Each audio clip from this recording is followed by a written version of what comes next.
Why should you never change the buyer agent commission after a listing?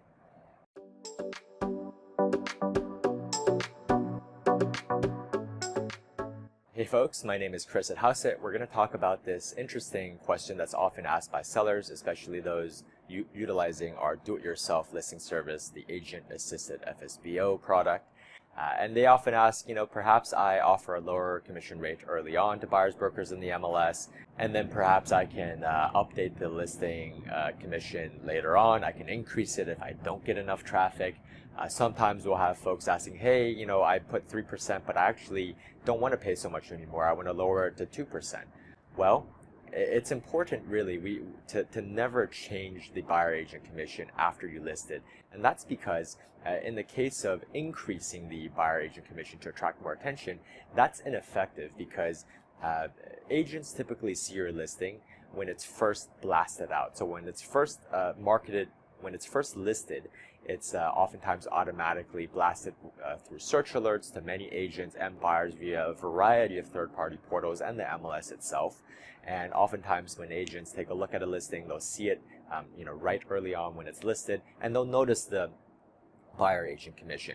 And if you end up changing it later, those same agents who had already noticed the buyer agent commission aren't going to have a way to know that you decided to be more generous and offer something more reasonable market rate later on.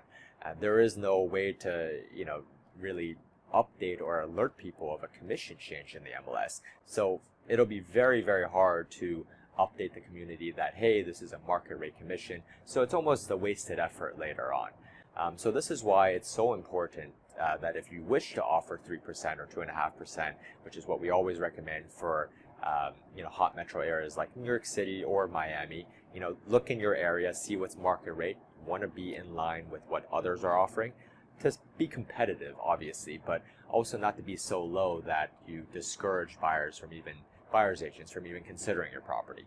So that is one of the main reasons why it's ineffective to raise the buyer agent commission after the fact. And now let's get to the reason why you shouldn't ever lower the commission after you list. And this one is extremely important, and it's quite dangerous actually.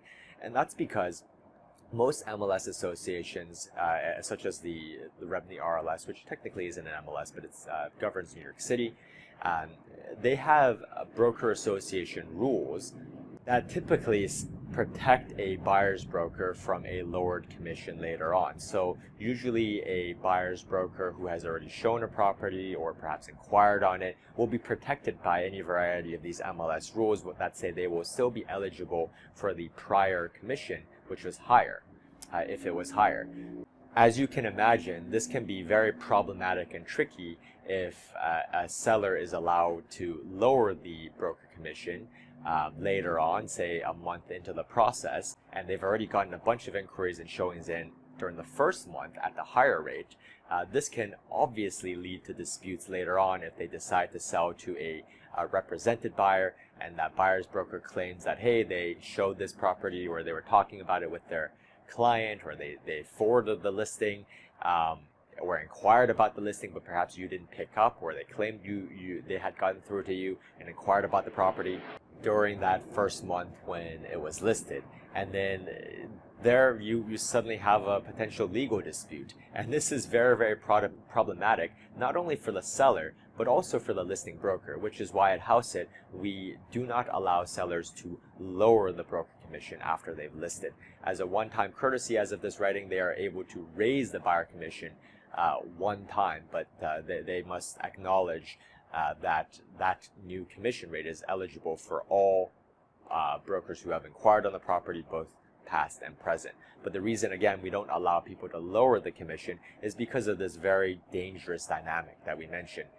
The last thing we want is obviously to be entangled in a dispute, especially considering if you are listing through our agent-assisted FSBO service, where the listing broker is only collecting a flat fee and providing an essentially free service. The last thing that we, or really any listing broker, would want is to be entangled in a dispute where a buyer's agent later on says that they had contacted you or talked with you, perhaps during an open house that's completely unverifiable during your first month in that example, and you claim that no, they actually showed the property much later on, and there's a dispute, and meanwhile, because the listing broker is on the hook for the commission when they enter your listing into the MLS and put 2% or 3%, whatever the commission is, they are contractually liable to pay all other cooperating brokers who bring a buyer to their listing. So the listing broker is contractually on the hook for that commission as well.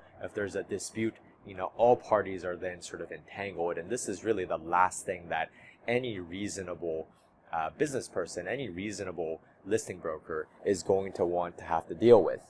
So there you have it. This is why we highly discourage changing the broker commission after you've listed your property in the MLS. We hope you found this video helpful. Please leave us a comment below, hit like or subscribe if you liked what you saw.